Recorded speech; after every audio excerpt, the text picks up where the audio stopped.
Hello दोस्तों, मैं सुनील आपका गूगल कंप्यूटर एजुकेशन में स्वागत करता हूं। दोस्तों आज हम जानने वाले हैं कि कंप्यूटर क्या होता है, कंप्यूटर के कितने प्रकार हैं और कौन कौन से प्रकार हैं। तो चलिए दोस्तों हम लोग फटाफट वीडियो को स्टार्ट करते हैं।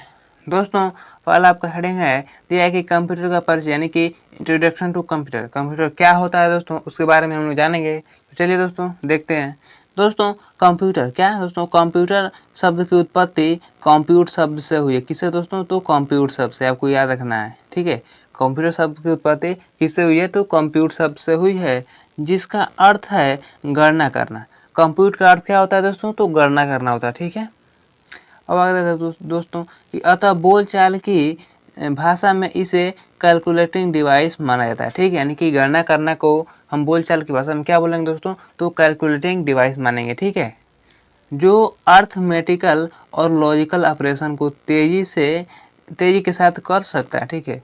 जो अर्थमेटिकल यानी अंकगणितीय और लॉजिकल यानी कि तार्किक, अंकगणितीय और तार्किक को क्या कर सकता है दोस्तों, तेजी से क्या कर सकता है, ठीक है दोस्तों। परंतु आज इसकी परिभाषा ही बदल गई, ठीक है। आज इसकी परिभाषा ही बदल गई क्योंकि अब कंप्यूटर का उपयोग सिर्फ गणना तक सीमित नहीं है, ठीक है। आज के रूप में कंप्यूटर जो है उसका उपयोग सिर्फ गणना करने के लिए ही नहीं है, बहुत से कार्यों को आसानी से करने के लिए उपयोग किया जाता है, ठीक है।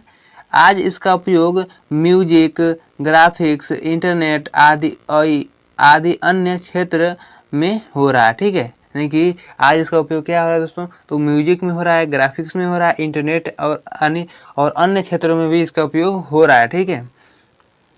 अतः यह कह सकते हैं कि यह एक इलेक्ट्रॉनिक डिवाइस है जो डाटा को एक्सेप्ट मतलब डाटा को क्या करता है, स्वीकार करता है और विस्तृत स्टेप बाय स्टेप प्रोसेसिंग के बाद इंफॉर्मेशन में बदलता है। यानी सूचनाओं में क्या करता है दोस्तों, तो डाटा को क्या करता है, स्टेप बाय स्टेप बदलता है, ठीक है।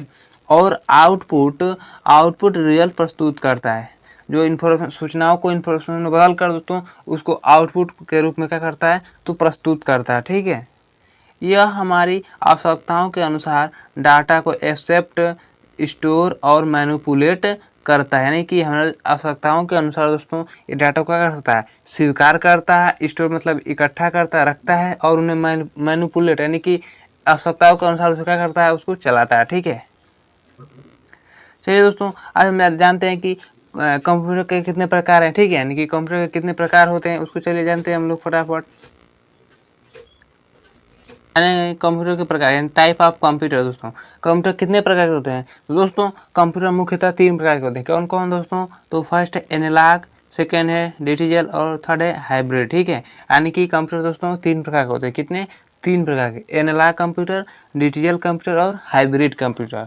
अब दोस्तों ये डिजिटल कंप्यूटर कितने प्रकार का होता है, तो दोस्तों ये 4 प्रकार का होता है। कितने दोस्तों, ये 4 प्रकार, यानी कि कौन कौन, micro computer, mini computer, main frame computer और सुपर कंप्यूटर। तो दोस्तों चलिए हम जानते हैं कि एनालॉग कंप्यूटर क्या होता है, ठीक है। एनालॉग कंप्यूटर यानी कि एनालॉग कंप्यूटर का उपयोग ज़्यादातर चिकित्सा विज्ञान में किया जाता है, ठीक है। दोस्तों जो एनालॉग कंप्यूटर है इसका उपयोग कहाँ पर होता है, तो चिकित्सा विज्ञान में किया जाता है, ठीक है। इस तरह के कंप्यूटर डाटा वैल्यूज पर काम करते हैं। दोस्तों किस पर काम करते हैं, तो ये डाटा वैल्यूज पर काम करते हैं, ठीक है, एनालॉग कंप्यूटर। उदाहरण के लिए यदि यदि आपको दबाव या कुछ इसी तरह की गणना करने है तो इस प्रकार की तकनीक का होना उपयोगी है, ठीक है। यानी कि दोस्तों आप चित्र में देख रहे हैं कि एनालॉग कंप्यूटर क्या है दोस्तों, ये है। और कह रहा है दोस्तों कि यह चिकित्सा में प्रयोग किया जाता है और डाटा वैल्यूज पर काम करता है दोस्तों, ठीक है। यानी कि कोई गणना उड़ना करने के लिए चिकित्सा के रूप में चिकित्साओं को गणना करने के लिए किया जाता है, ठीक है, एनालॉग कंप्यूटर। चलिए दोस्तों हम लोग देखते हैं कि ठीक है दोस्तों आपका दिया है डिजिटल कंप्यूटर। क्या दोस्तों, डिजिटल कंप्यूटर। तो चलिए दोस्तों हम लोग जानते हैं डिजिटल कंप्यूटर क्या होता है। आप दोस्तों चित्र में देख रहे होंगे डिजिटल कंप्यूटर का, ठीक है, चित्र। तो डिजिटल कंप्यूटर एक डिजिटल तकनीक पर सबसे अधिक इस्तेमाल किया जाने वाला कंप्यूटर है। तो क्या है दोस्तों कि डिजिटल कंप्यूटर दोस्तों या डिजिटल तकनीक पर सबसे अधिक इस्तेमाल किए जाने वाला कंप्यूटर है, ठीक है।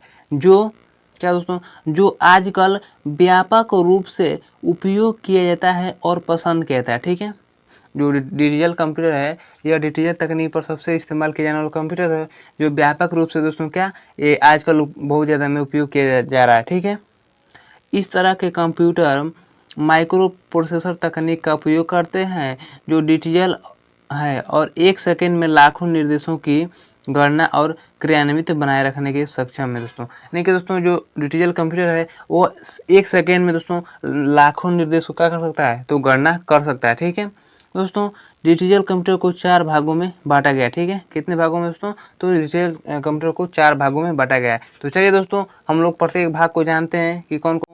मैंने पहले ही बता चुका हूँ कि डिजिटल कंप्यूटर दोस्तों वो 4 प्रकार के होते हैं। कौन कौन, तो दोस्तों पहला है माइक्रो, दूसरा मिनी, तीसरा मेन फ्रेम और चौथा है सुपर कंप्यूटर। तो चलिए दोस्तों हम लोग जानते हैं कि माइक्रो कंप्यूटर क्या होता है। ठीक है, तो चलिए दोस्तों देखते हैं।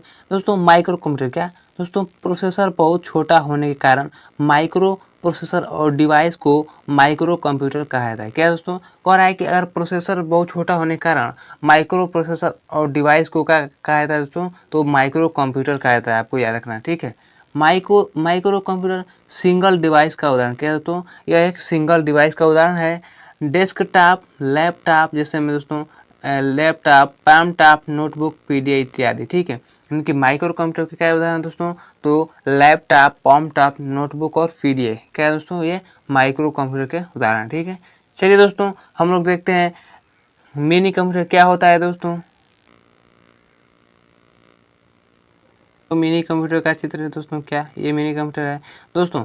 मिनी कंप्यूटर का प्रोसेसर छोटा किंतु माइक्रो प्रोसेसर से बड़ा होता है। क्या दोस्तों, कह रहा है कि जो मिनी कंप्यूटर का प्रोसेसर छोटा होता है लेकिन जो माइक्रो प्रोसेसर है उससे बड़ा होता है। ठीक है, mini computer multi user device है जिसे आमतौर पर व्यावसायिक उपयोग के लिए डिजाइनिंग कंपनी में उपयोग किया जाता है दोस्तों। क्या दोस्तों, तो ये व्यापार करने के लिए जो कंपनी बड़ी बड़ी कंपनियां हैं उसमें क्या कहते हैं दोस्तों, तो मिनी कंप्यूटर का प्रयोग किया जाता है। आपको याद रखना है। चलिए दोस्तों हम लोग देखते हैं मेन फ्रेम कंप्यूटर क्या होता है। दोस्तों आप चित्र में देख रहे होंगे मेन फ्रेम का चित्र, कैसा मेन फ्रेम का चित्र बना हुआ है दोस्तों। ठीक है, तो चलिए हम लोग जानते हैं कि मेन फ्रेम कंप्यूटर क्या होता है। दोस्तों मेन फ्रेम कंप्यूटर में बड़ा प्रोसेसर और मल्टी यूजर डिवाइस होता है। क्या दोस्तों, तो मेन फ्रेम कंप्यूटर में दोस्तों इसमें प्रोसेसर क्या होता है, बड़ा होता है और एक मल्टी यूजर डिवाइस है। ठीक है, यूजर होता है। यूजर्स की संख्या मिनी कंप्यूटर से ज़्यादा होती है। यह मल्टी यूजर और मल्टीटास्किंग डिवाइस है। इसका उपयोग ज़्यादातर मेट्रोलॉजी यानी कि ट्रेनों में इसका उपयोग किया जाता है। ठीक है, मेट्रोलॉजी में इसका उपयोग किया जाता है। ठीक है, मेन फ्रेम कंप्यूटर का आप मेन फ्रेम कंप्यूटर का चित्र देख रहे हैं दोस्तों, ऐसा ही होता है मेन फ्रेम कंप्यूटर। तो चलिए दोस्तों आज हम देखते हैं सुपर कंप्यूटर क्या होता है।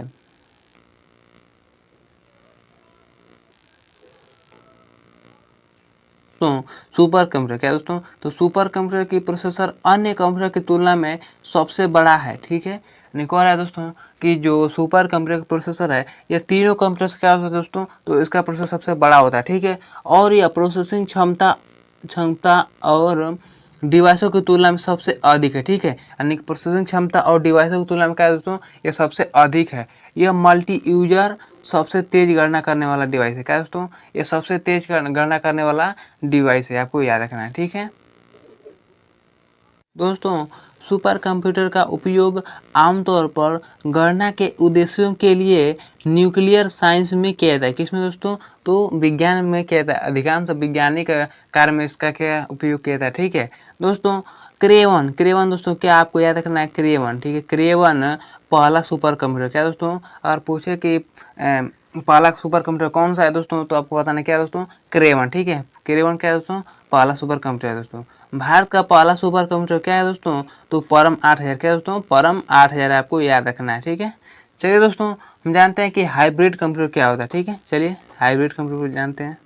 तो हाइब्रिड कंप्यूटर क्या दोस्तों, हाइब्रिड कंप्यूटर में दोनों विशेषताएं डिजिटल और एनालॉग, तो यहाँ पे बोलती है दोस्तों क्या है दोस्तों, तो जो हाइब्रिड कंप्यूटर है दोस्तों इसमें दोनों विशेषताएं पाई जाती है। क्या, डिजिटल और एनालॉग। ठीक है, पाई जाती है, इसे हाइब्रिड कहा जाता है। आपको याद रखना दोस्तों कि जो इस कंप्यूटर में एनालॉग और डिजिटल दोनों तकनीक पाई जाती है, उसको हम लोग हाइब्रिड कंप्यूटर कहते हैं। ठीक है, इसका उपयोग वहाँ कहता है जहाँ डिजिटल और एनालॉग डाटा दोनों की गणना करने की आवश्यकता होती है दोस्तों। यानी कि कह रहा है कि इसका उपयोग वहाँ पर कहता है जहाँ पर डिजिटल और दोस्तों क्या एनालॉग की दोनों की आवश्यकता होती है। जैसे अस्पतालों में, क्या दोस्तों, अस्पतालों में इसका हाइब्रिड कंप्यूटर का उपयोग किया जाता है। ठीक है, चलिए दोस्तों हम लोग जान लेते हैं कि कंप्यूटर की स्पीड कैसी है, इसकी शुद्धता कैसी है। चलिए दोस्तों देखते हैं उसको भी। दोस्तों जो कंप्यूटर है उसकी स्पीड कितनी होती है, तो चलिए इसको जानते हैं। दोस्तों क्या है स्पीड, यानी कि कंप्यूटर एक बहुत ही तीव्र कार्य करने वाला इलेक्ट्रॉनिक यंत्र है। ठीक है, कंप्यूटर जो दोस्तों ये बहुत ही तीव्र कार्य करने, कोई भी कार्य को दोस्तों बहुत ही तेजी से कर सकता है। ठीक है, यह एक इलेक्ट्रॉनिक यंत्र होता है जो किसी निर्देश को पल भर में क्रियान्वित कर सकता है। यानी कि कोई भी कार्य को करना है दोस्तों तो पल भर में क्या कर सकता है, ये कर सकता है आसानी से। ठीक है, किसी कार्य को सेकेंड के एक भाग समय में ही कर देता है, जबकि हमें पूरा करने में घंटों लगते हैं। दोस्तों हमको कोई कार्य करना है, जैसे कोई लिखना ही है तो दोस्तों हम लोग को लिखने में बहुत समय लगता है, और कंप्यूटर में अगर इसको लिखेंगे दोस्तों तो आपको मिनटों में लिख कर देगा। ठीक है, यानी कि कोई भी कार्य को दोस्तों ये आसानी से मतलब कम समय में इसको आसानी से कर देता है। ठीक है, चलिए दोस्तों हम जान लेते हैं एक्यूरेसी क्या होती है, कि शुद्धता कैसी है इसकी। एक्यूरेसी यानी कि कंप्यूटर बिना कोई गलती किए पूरा सही गणनाएं कर सकता है। क्या दोस्तों कह रहा है कि जो कंप्यूटर होता है वो बिना कोई गलती किए हुए सही गणना को कर सकता है। ठीक है, कंप्यूटर में कोई गलती तभी आ सकती है जब व्यक्ति द्वारा गलत इनपुट निर्देश दिए गए हों। अगर आप कंप्यूटर में कोई भी निर्देश को गलत निर्देश डालेंगे तो उसका आंसर दोस्तों गलत हो सकता है। ठीक है, वरना कंप्यूटर दोस्तों वो सही ही बताएगा आपको। ठीक है, चलिए दोस्तों हम जान लेते हैं कि डिलीजेंस क्या होता है। ठीक है दोस्तों, डिलीजेंस यानी कि कंप्यूटर बिना थके उबकर किसी कार्य को कर सकता है। ठीक है, जो कंप्यूटर होता है दोस्तों वो क्या कर सकता है, वो बिना थके हुए किसी कार्य को आसानी से कर सकता है। ठीक है, और हम जैसे हम लोग का काम करते हैं दोस्तों तो क्या होते हैं, किसी कार्य को करते करते थक जाते हैं, लेकिन कंप्यूटर में ऐसा नहीं है। ठीक है, कि उसको थकान लगे, ऐसा नहीं है, वो बिना थके हुए काम को आसानी से कर सकता है। ठीक है, अब चलिए दोस्तों हम लोग जानते हैं कि कंप्यूटर की स्टोरेज कैपेसिटी यानी कि उसकी भंडारण क्षमता क्या होती है। ठीक है दोस्तों, कंप्यूटर में एक मेमोरी होती है जहां यह बड़ी मात्रा में डाटा को लंबे समय तक कम समय के लिए स्टोर कर सकते हैं। दोस्तों क्या कर सकता है, तो कह रहा है कि कंप्यूटर में क्या होती है, एक बड़ी मेमोरी होती है जिसमें डाटा को कर सकता है कम समय तक के लिए डाटा को स्टोर करके रखती है। ठीक है, चलिए दोस्तों हम लोग जानते हैं कि वर्सेलिटी क्या होती है। तो वर्सेलिटी यानी कंप्यूटर एक बहुत अच्छी विशेषता है इसकी विविधता। ठीक है, कंप्यूटर की एक अच्छी विशेषता क्या है दोस्तों, तो इसकी विविधता। ठीक है, जो एक ही समय में कई कार्य दोस्तों क्या कई कार्य कर सकता है। जैसे जैसे तो अपने डॉक्यूमेंट को ड्राफ्टिंग के दौरान म्यूजिक सुनना, कोई पेज प्रिंट करना इत्यादि। यानी कह रहा है दोस्तों कि कंप्यूटर की एक अच्छी विशेषता है उसकी विविधता, यानी कि एक ही समय में दोस्तों क्या, तो कंप्यूटर कई बहुत सारे कार्य को कर सकता है। ठीक है, जैसे में म्यूजिक सुनना, प्रिंट करना ड्राफ्टिंग के दौरान। ठीक है, हम कोई बहुत से कार्य को आसानी से एक साथ कर सकते हैं। दोस्तों आज के लिए इतना ही। दोस्तों अगर वीडियो अच्छा लगे तो लाइक और चैनल को सब्सक्राइब करना ना भूलें। दोस्तों हम फिर मिलते हैं ऐसे वीडियो में, तब तक के लिए जय हिंद।